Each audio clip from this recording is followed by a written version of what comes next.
Good evening, I'm Christine Pitawanich. We begin with breaking news here at 6, a big deal for basketball fans. This is what the Portland Trail Blazers are calling a reintroduction of All-Star and Rip City favorite Damian Lillard. We plan to hear from him today. You can see that empty stage there. Damian Lillard planning to take it here very shortly. We are hearing from him today for the first time since he re-signed with the team. We're getting ready to listen in. People have been filing into Moda Center. You can see the crowd waiting to hear from Lillard himself. Apparently, Lillard's family in the seats as well for the big day. We will continue to monitor this situation. Once Damian Lillard takes the stage, we'll bring it live to you as soon as we can. Developing this evening, Portland police arrested a man after an hours-long standoff at a Southeast Portland store. Officers say around 10:30 this morning, a man threatened a security guard with a knife and hatchet, then ran inside the Mall 205 Target on Southeast Washington Street. Police got customers out and later found the suspect hiding on a second-story shelf in a storage area. Crisis negotiators talked with him for hours until just after 4 p.m.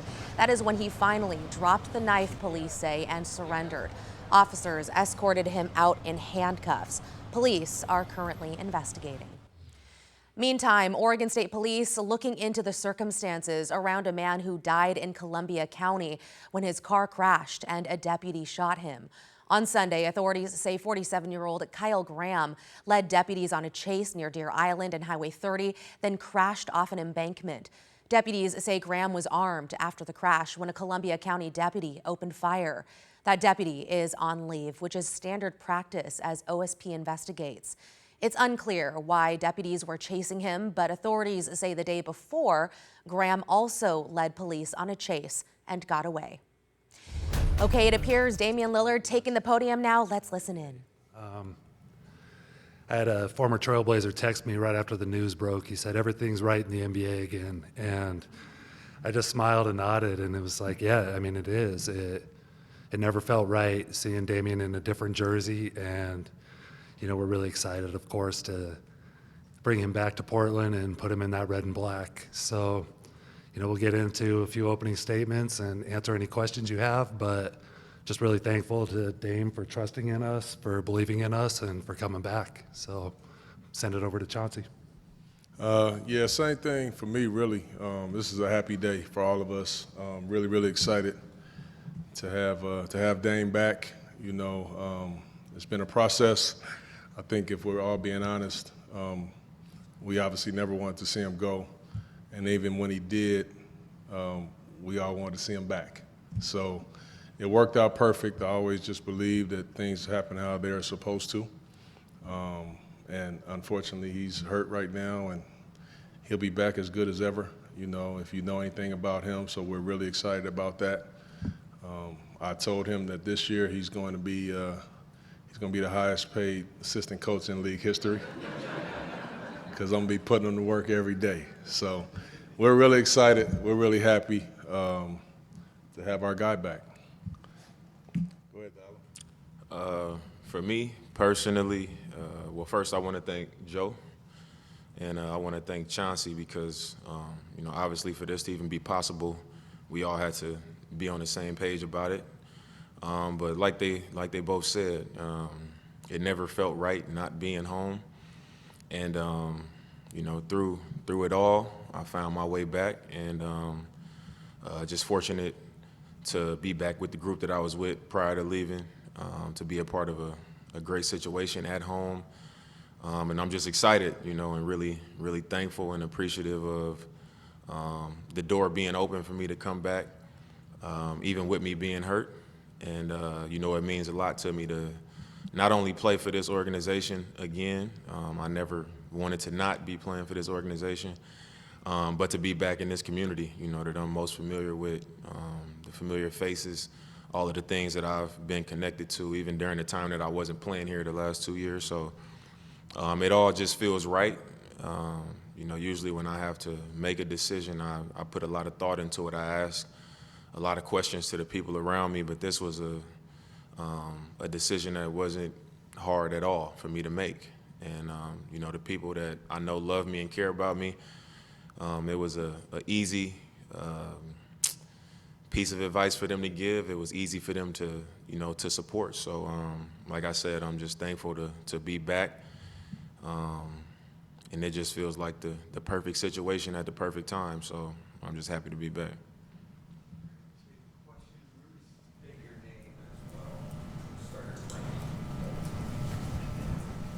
Brenna Green, Coin 6 Sports. Damian, if I would have told you 2 years ago you would be sitting here right now doing this press conference, what would have your reaction been? I probably would have been like, I don't know, That's a little.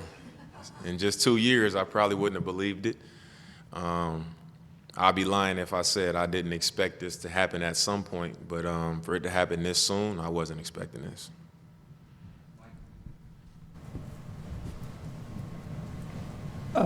For Dame and for Joe, Mike Richmond.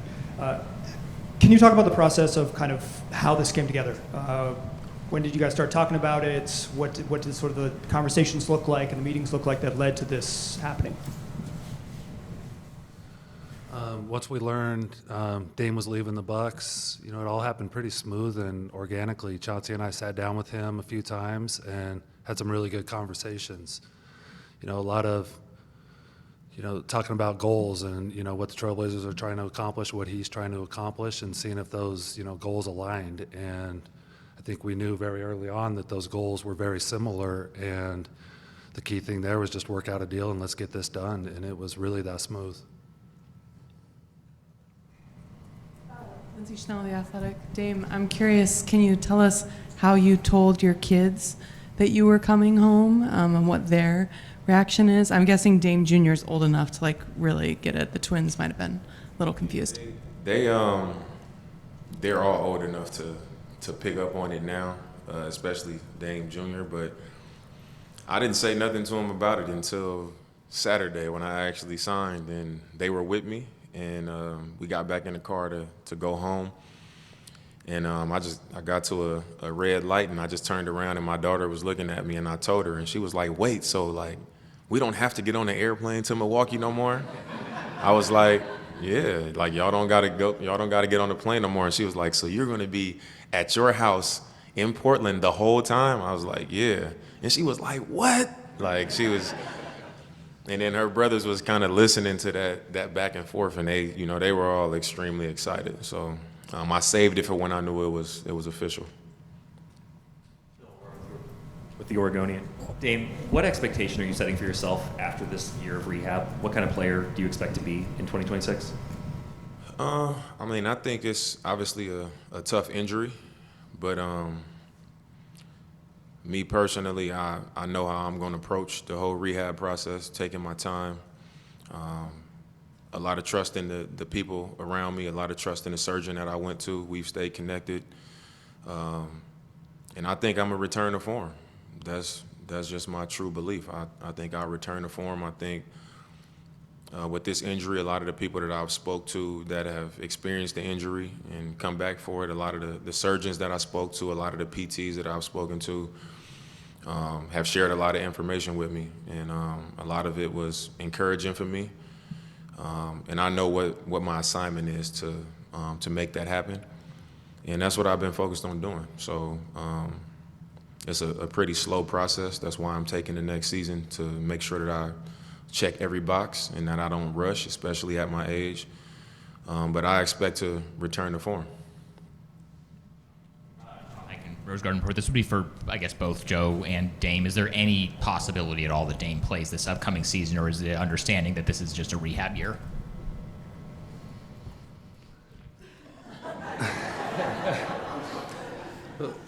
We're going to do what's best for Dame. And, never say never in this world, but all that matters is him coming back to form. And that'll take as long as it takes, and we won't go a second faster than that. My prideful self would be thinking differently, but I think that with age you get wiser, and like Joe said, it's going to be, ultimately what's best, and I think to take as much time as possible to make sure that I'm right, that's what I'll do. Dave Carey Akers, So assuming you don't play this next season, what will your role be? What will you do as far as the team on hands and that sort of thing? And then what role do you expect to play when you do get back? I think not playing, just wanting to still have an impact on the team and still be present with the team. I think when you've been around the league for as long as I have, and you've had as much experience as I've had on the floor every day in practice, just being in this league and having a significant role, it's a lot to share. It's a lot that you need time to learn in the NBA. A lot of things you just learn over your amount of time, and with this being a younger team, it's a lot of things that I can share, without having to be on the floor. And I think that'll be my main job this year. Like Chauncey said, I'm basically going to be like an assistant coach. So I'll be around, and my investment in the team will be the same as if I was playing, as far as like my time and where my energy is placed. And I think once I'm playing, it'll be the same. One thing that I've missed over the last 2 years playing on an older team is I'm able to be more and give more when I have something to pour into. When I'm able to be invested in others' careers more, being around younger players. So with this team, I have plenty of opportunity to do that, especially having a young rising point guard like Scoop that I'm gonna be playing with now, and Tumani and Denny and Shaden, who I was with his rookie year. So just being around those guys and having so much to share and being able to pour into them and be a part of their continued progress is something that elevates me as a player and as a teammate and as a leader. So I'm looking forward to that as well, even when I'm playing. Danny Meringue, 105.1 The Fan. In your previous tenure, you were a flag bearer not only for the team, but the city, the organization, all of it. Just kind of what are your thoughts on being that right now as the team's up for sale, and Adam Silver's comments about the preference of staying in Portland, and the pride and thoughts that you've had of being that guy and being that guy again? The city of Portland and the Trailblazers as an organization is just important to me. It's never been something that I've had to try and go out and do, and make myself something. It's just how I feel, and I go off of, what my true feelings are. So it was always genuine for the first 11 years of my career, and it was also always organic. I never had to go out of my way to do something or make something appear to be a certain way, and I think this will be the same. I don't need to try to announce myself as that or anything. I just operate as myself, and that's always been good enough. And I think, especially at this stage of my career, I think it'll remain the same. Casey Holdall, Trailblazers.com. Dame and Chauncey. Dame, could you speak? You did this now, but could you speak a little more about kind of your thoughts on the team as currently constructed, particularly how it's maybe different from the team that you were on your last season here? And Chauncey, I know it's probably kind of early, but have you thought at all about how you're going to use Dame once he is able to get back out there? Should I go first? Why don't you go first, Dame? I think one thing that when we all sat down and this idea kind of started to move towards me signing back here, obviously I'm gonna look at the basketball situation. We play basketball, and you want to win basketball games. So a lot of people, may look at it as a family decision, and obviously anybody would have their family be a part of a decision that they make, but this was just as much a basketball decision. I've watched the team even at a distance. I've followed and stayed in touch with what was going on, and looking at how the league is transitioning and how it's changing. It's not the same old thing no more. It's young teams that guard and that have depth and that compete, that are connected, and this team has all of those things. Maybe because it's Portland, people may not be willing to say it, but it's all there. From the talent to the depth to having it on both sides of the ball, it's all there. And that's something that I believed in when I looked into a decision like this. So the personal part, the family, the basketball, the fact that this opportunity came unexpected, being waived, it just felt like like I said, it just felt like the perfect timing and the perfect opportunity. What you asked me again, man? Oh yeah. Yeah, that's a long way. And that was Damian Lillard, as well as the Trailblazers coach there, GM to Damian Lillard's right-hand side, talking about his homecoming, his return to Rip City. GM Joe Cronin saying it never felt right seeing Damian in a different jersey, a sentiment that Lillard also agreed with. Lillard also saying it all just feels right. If you'd like to keep watching this news conference, you can pull up our free KGW Plus TV app. We'll also have a full report on his reintroduction and homecoming tonight on KGW News at 11. And also another story we're following here at 6 Clackamas County, facing a federal civil rights lawsuit after a sheriff's deputy punched a man repeatedly inside a jail holding cell. That deputy has since been fired. And a warning, the video can be difficult to watch. Our Devin Haskins is live outside the federal courthouse in downtown Portland. Devin, you spoke to the plaintiff's mom in this case. What did she tell you? Yeah, she says her son has mental health issues and figured if he was in jail, he was safer than if he was on the streets. Well, a video provided by her son's lawyers shows a deputy in Clackamas County Jail punching her son 7 times in the head and face. We want to show you part of that video right now. This all happened back in July of 2023. Antoine Williams was inside a holding cell at the Clackamas County Jail for a disorderly conduct charge. He was lying down on a bed inside the cell when a deputy tries to wake him up. There's no audio on the recording, but according to the lawsuit, the deputy tells him that he needs to remove a second shirt that he's wearing.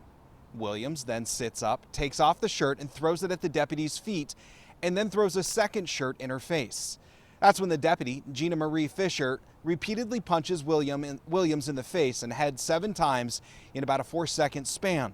Williams is taken to the ground by the 2 deputies in the room and placed in handcuffs before being taken out. Oregon State Police investigated the incident and charged Fisher with 2 counts of official misconduct and harassment. She pled guilty to a lesser official misconduct charge and was sentenced to a year of probation, community service. She also relinquished her certification as a jail deputy. Williams' mom called it a slap on the wrist. I'm devastated, guys. I really am. It's not fair for anybody to be abused in the system, period. Whether you go to jail, you don't go to jail, you know, they teach you this in preschool. Keep your hands to yourself, you know.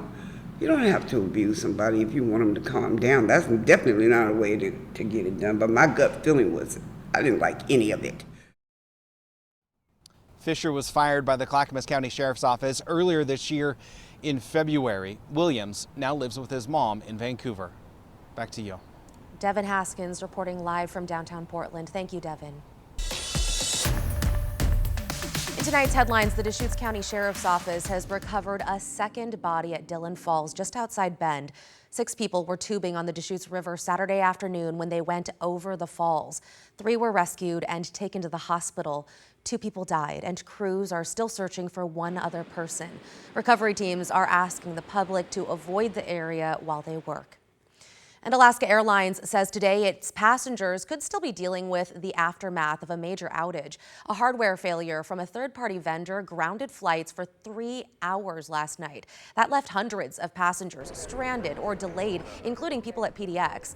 The issue impacted gate assignments, delaying arrivals, and halting departures. If you or anyone you know is flying out today, just make sure to check your flight status before heading to the airport.